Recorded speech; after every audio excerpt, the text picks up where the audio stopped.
अब तक आपने पढ़ा रासायनिक अभिक्रिया, रासायनिक समीकरण। अब उन्हीं में से और चीज़ें भी निकलती हैं। क्या? असंतुलित रासायनिक समीकरण। ये क्या होती है असंतुलित रासायनिक समीकरण? वे रासायनिक समीकरण जिनमें अभिकारक पक्ष व उत्पाद पक्ष के परमाणुओं की संख्या बराबर नहीं होती। देखिए, हमने पहला उदाहरण लिया H2 + O2 = H2O। अब आप यहाँ देखोगे H2 के 2 परमाणु हैं, अभिक्रिया के अभिकारक पक्ष में H2 के 2 परमाणु हैं और उत्पाद पक्ष में भी 2 परमाणु हैं, लेकिन O2 के अभिकारक पक्ष में 2 परमाणु हैं और जबकि उत्पाद पक्ष में 1 है। जबकि ये दोनों तरफ एरो के दोनों तरफ यानी कि RHS और LHS दोनों बराबर होनी थी। अभिकारक पक्ष का भी परमाणु बराबर होते और उत्पाद पक्ष के भी परमाणुओं की संख्या बराबर होती, लेकिन ऐसा नहीं है। इसलिए इसको हम कहेंगे असंतुलित रासायनिक समीकरण। अब आता है संतुलित रासायनिक समीकरण। संतुलित रासायनिक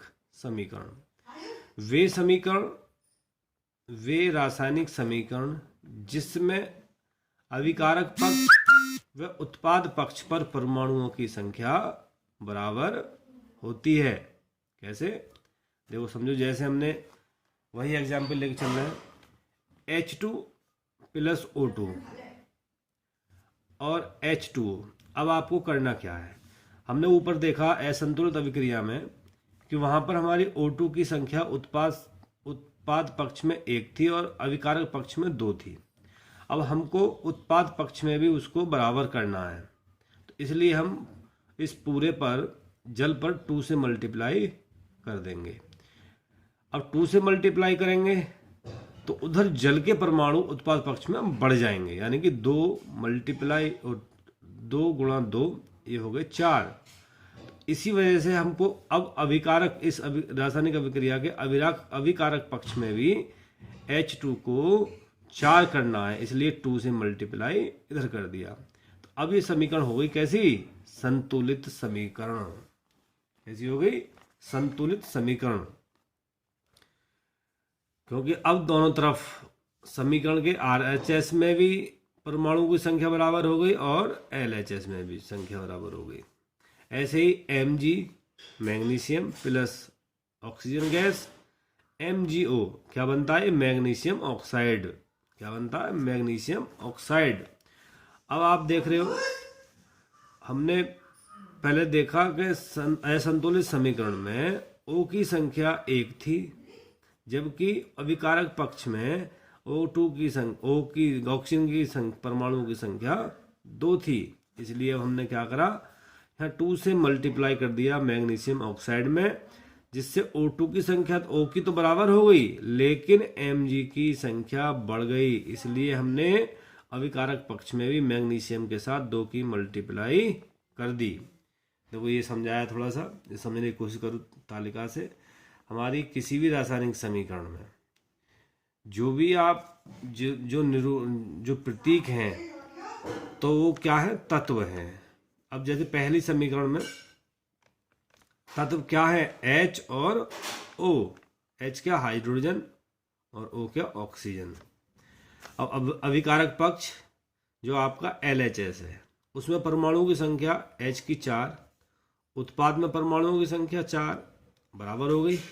ऐसे ही O यानी कि ऑक्सीजन गैस की परमाणुओं की संख्या 2 और इधर उत्पादक में भी परमाणुओं की संख्या 2 बराबर हो गई। इसलिए कहेंगे कि समीकरण संतुलित है। फिर भी मैं तुम्हें समझाता हूँ और एक और एग्जाम्पल लेकर कि संतुलित समीकरण को कैसे असंतुलित समीकरण को संतुलित समीकरण कैसे बनाया जाता है। देखिए, एक समीकरण लेते हैं हम, Fe + H2O = F3O4 + H2। अब आप इस समीकरण में देख रहे हो, जो इस रासायनिक समीकरण का अभिकारक पक्ष है उसमें Fe और H2O क्या तत्व दिए हैं? 3 तत्व दिए हैं आपके पास। अब देखिए इधर उत्पाद में क्या बनता है? Fe3O4 plus H2। अब Fe के अभिकारक पक्ष में एक परमाणु है, कितना है? एक। और Fe के उत्पाद पक्ष में कितने परमाणु संख्या? 3, ये है 3। और H तत्व में अभिकारक पक्ष में 2 परमाणु हैं और उत्पाद पक्ष में भी 2 परमाणु हैं, तो ये ठीक है। लेकिन अभी आगे देखते हैं क्या होता है। अब तत्व O में अभिकारक पक्ष में 1 परमाणु है और उत्पाद पक्ष में 4। अब देखिए, अब हमको इक्वल करने हैं दोनों तरफ, अभिकारक पक्ष और उत्पाद पक्ष इक्वल करने हैं। तो कैसे करेंगे? यहाँ 3 है, तो यदि आप अभिकारक पक्ष में 3 से गुणा कर दोगे Fe के साथ तो बराबर हो जाएंगे। इधर जब आप 3 से कर दोगे तो Fe तो बराबर हो गया, लेकिन अब H तत्व को देखिए, H तो बराबर है तो छेड़ना नहीं है अभी।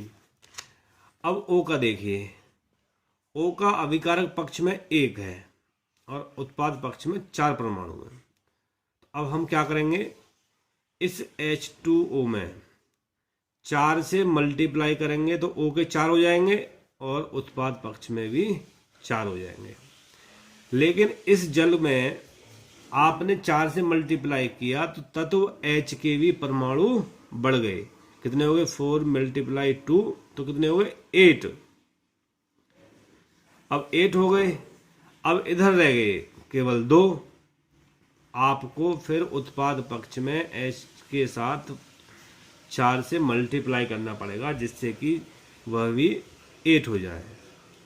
तो जब इसे कहेंगे संतुलित रासायनिक समीकरण, क्योंकि अब ये दोनों, इसकी दोनों पक्ष बराबर हो गए, अभिकारक पक्ष और उत्पाद पक्ष दोनों बराबर हो गए। ये हो गई संतुलित रासायनिक समीकरण। बस ठीक है बेटा, आज के लिए इतना ही।